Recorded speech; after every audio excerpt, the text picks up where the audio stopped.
Okay, my phone got like 10% battery, so let's just get into it. I'm making this video because y'all keep asking me stuff, and I never want to talk about this again because I have an entire TikTok that was dedicated to it that nobody who asked me this question ever looks, because y'all don't fucking click the links. The link be in the bio with all the information you want, and you won't fucking click it. God knows why. It's right there. But yeah, I don't ever want to talk about this shit again. I got locked the fuck up. All right, I got locked the fuck up because I beat up a cop. Story around it. Yeah. I saw this police officer at a defund ICE protest, swinging his baton. There was this girl with a bike.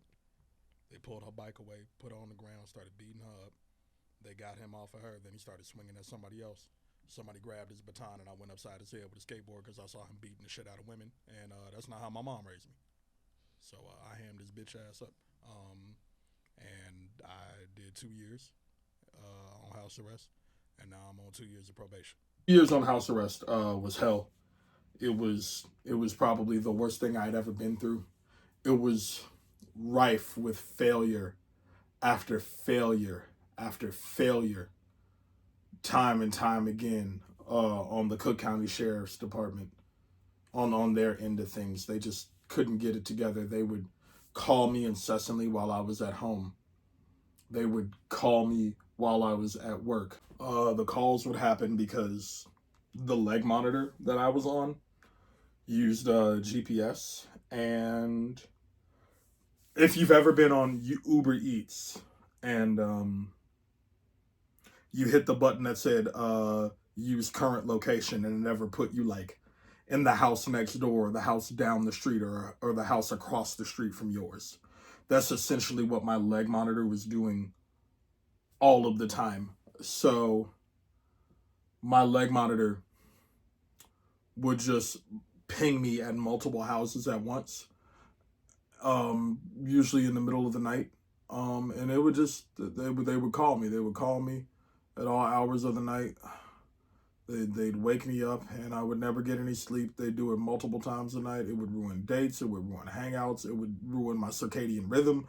It just fucked me up. And that went on, again, daily for years, being abruptly woken up out of my sleep. And it's not just like a call. Like, my leg monitor would vibrate and buzz, right? It would vibrate and it would buzz. And the vibrating and the buzzing, it would scare the fuck out of me, right? I'm so fucked up from it going off in the middle of the night every day for a couple of years that I can't have my phone on vibrate, because if I feel my phone vibrate, or if I hear a ring, or if I hear something vibrating or buzzing, I get scared. I quite literally have PTSD from being incarcerated. They would accuse me of sneaking out to go to work, even though my judge told me to get a job, which I did, and then he gave me approved movement to go to work, and then I would send that work schedule into the Cook County Sheriff's Department, and they would fumble it every single time. They would have my work schedule. They would send me my approved movement. They would send me these emails where I would have to look at while I was at work after they approved my movement, and I would everything go to work, and then they would call me. This went on for years, and it got so bad that I quit my job because it was easier to be at home and like ask the internet for donations and crowdfund than it was to go to work every day and risk getting sent back to jail because somebody didn't check an email or look at something properly or file something away properly. It was riskier to do what my judge told me to do than it was to just sit at the crib. Hold on for 1 second. I'm stepping to the back. I'm at work. You showing up and your approved on you have permission to be out? Yeah, I have work. I have approved movement for work today. Did you look before you called? I can go ahead and document that for you. Thank you. May I ask you a question real quick before you hang up?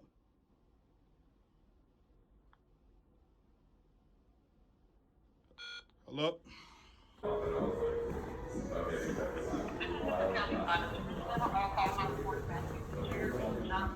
I'm at work. What? Excuse me? I'm at work. What's up? Okay, that's not the way you say it. I'm at work what? That's disrespectful. Yes. Okay, I will call you later.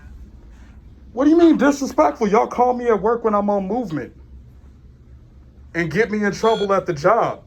Show peanut head ass. It destroyed me. It destroyed my mental health. I cannot tell you how often I got gaslit. They would call me, then I would call back, and they would say they had no record of calling me and that I never got a violation and that I made it all up. There's this one moment where I had to go to work, and they said that they never got the court order for me to go to work,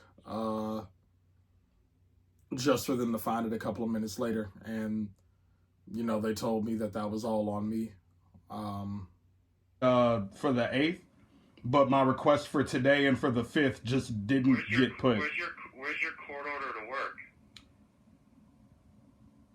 The judge just told me months. I've been going to work for like 6 months. I don't. Yeah, I know, and that's a problem because we need a court order for you to work. That's not what the judge said. The judge just told me I should be able to get requests for works, and he established that in August. I've been getting approved for work since August. I don't know why. Like almost a year later, like, you know what I'm saying, 6 months later, y'all need a court order. That don't make sense to me. The judge just said I should be able to go to work, and then he told me start putting in work requests. Yeah, you need a court order to go to work. I mean, that's the office policy. So you got lucky for 6 months, but apparently no one caught that. How did no one catch that when the judge literally said in open court, yeah, get a job, and then I did, and then he said, okay, you can go to work now. Okay, so it shouldn't be a problem for you to get a court order then. I mean, I have a completely different judge, and also I don't have court again until January 12th. Sorry, your attorney can motion that up at any time. Okay, do you understand that I've had a job for 6 months, that a judge told me go to work? I do understand that, and I have nothing in paperwork from your judge saying go to work. So you have to look at it from my point of view. It's that I have no court order for you to go to work. Why the fuck? 6 months? All right, cool. I'm going to call my lawyer. I'm going to have my lawyer talk to y'all then. Just now, while you were answering and while I was giving you my OID number. I'm looking at the email now. But yeah, this document got signed August 12th. So I don't know why the sheriff's department is calling me saying that they never had a court order for me. It's been on file for 6 months now.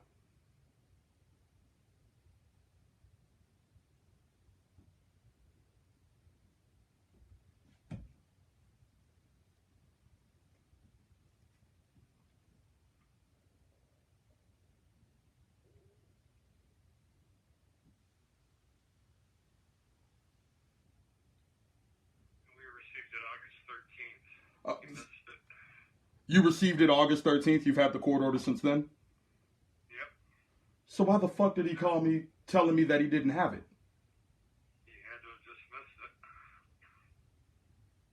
Because he straight up told me that I've been getting lucky. His words exactly. It looks like you've just been getting lucky this whole time. Like, he straight up just accused me of lying for the last 6 months. Yeah, because he missed it, because it's in there. I just found it, and it's for Warby, whatever. Yeah. Yeah, that's my job.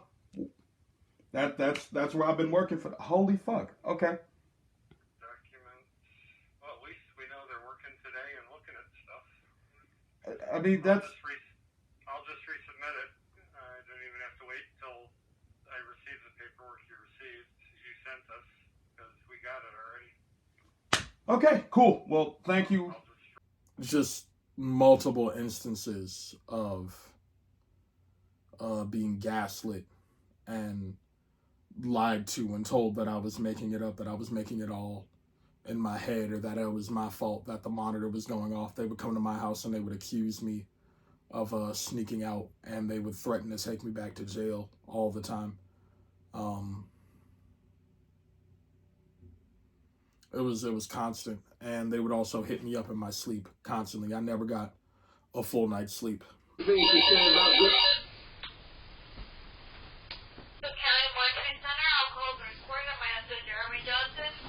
Yeah, hold on real quick. Hello, Mr. Jeremy? Yeah, what's up? Are you home, sir? Yeah, I'm in my bedroom. Why? Sir, can I get you to stand beside your beacon for me? My beacon's directly above my bed. I'm in my bed. I'll go ahead and document for you. Outside of your approved zone, do you have permission to be away? I'm not outside of my approved zone. I'm sitting on my couch watching TV. I called about this 30 minutes ago. It's been going off all day. Something wrong with it. All right, I'll go ahead and advise officers. Thank you. Disconnect the call. All right, thank you. Yeah, it's me. Hey, I'm calling because it's showing you outside of your approved zone. Did you have permission to be away? I'm in my bedroom watching TV and talking with a friend. I never got to sleep. I never got to sleep. And it got so bad that I was told by a friend that I should make a TikTok surrounding what was going on so that I could raise awareness and so that the internet had proof that I wasn't doing any of these things. So I did. And I got really big. For that. But then the racists would come and they would call me racial slurs, threaten to harm me. I got doxxed a couple of times by both regular people and by the Chicago Police Department. They put my address on the internet on one of their pages. So that was fucking scary. It was just bad all around. And it did irreparable damage to my career. I was beginning to do stand-up comedy and I was making traction. I was making really good traction. And then that happened and every funny thing that I ever did got eaten up by the fact that I was in jail. And now outside of people kind of just not liking me much. That's all anybody wants to talk about. That's all anybody cares about. They only care about the fact that I got locked up. That's all anyone ever wants to talk about, the fact that I spent all that time and on house arrest. That's all anybody's fascinated with. That's usually one of the first things people ask me when they meet me. It's like nothing I do, nothing I say matters because it will constantly be eclipsed by a fight that I had, by a one-on-one that I had with a dude that lasted maybe a minute. That's all the rest of my life has turned into. The aftermath of a 1-minute fight with a man with non-excessive force complaints on his record who beats women in public. That's what I'm down for. That's what I got taken down for. And it has changed me. I'm angrier than I've ever been. I'm mean. I'm cantankerous. I had to go sober again because I started drinking again. I had been sober for more than a year. And the house arrest and everything else sort of reintroduced drinking into my life. And now I'm sober again, but drinking again set back a bunch of my progress. There are jobs that won't hire me. There are places that won't let me live in their apartment, in their building. This has done a lot to me. And I don't know what to do with any of it. So, yeah, that's kind of my life. And that's why I went to jail. That's why I got locked up. So stop asking. Don't ask me anymore. What's up? This is me from the future, and this is my cat. Essentially, I forgot to mention this earlier, but because I had so many alarms go off, the prosecution in my case would argue that I shouldn't be allowed off of house arrest. Despite the fact that the judge had considered it multiple times while I had a job and was a part of the community. He's like, you got these letters, you have a job, we can maybe let you go. And the prosecution would go, look at his house arrest alarms, look at how many times he snuck out, look at how many times his alarm would go off. I have hundreds of videos of me not sneaking out and being inside the crib, like hundreds, it is very likely that my alarm going off when I'm home and my monitor malfunctioning while I'm at work, while I'm on approved movement, and the sheriff's department just not reading, not looking, and operating in this sort of like weaponized incompetence, that led to me being on lockdown longer, right? Because I did jail time before I was put on house arrest, before I was even prosecuted and became a felon, right? Before any of that happened, I had already like done jail, right? So I had served time, then I was serving time pre-trial, and then they held me for that much longer. And it is likely that I would have been released had the prosecution not made these wild and baseless accusations about whether or not I was sneaking out when I had all that video that proved otherwise. So I stayed on longer because the city of Chicago and Cook County actively lied on me. And that is something that I had to live with. Do you feel like CPD was trying to make an example out of you for other protesters, future protesters? Yeah, absolutely. How so? They needed a victory. For the first time in a while, they were being publicly lambasted in ways that they hadn't been before. The Chicago Police Department released this video of the Wacker Drive protest back on August 15, 2020. It happens very quickly in the recording. Prosecutors said it shows Jeremy Johnson striking CPD officer Gregory Stransky multiple times in the head with a skateboard. Dating back to 2013, Johnson claimed the officer, who according to records obtained by the prosecutors say the officer was wearing a helmet but suffered injuries, and Johnson was charged with felony aggravated battery to a police officer. After 2 years on electronic monitoring and close to 4 years of court appearances, Johnson took a plea deal for 2 years of probation to avoid jail time. He told me he's glad it's finally over, but he is concerned about the precedent his case set.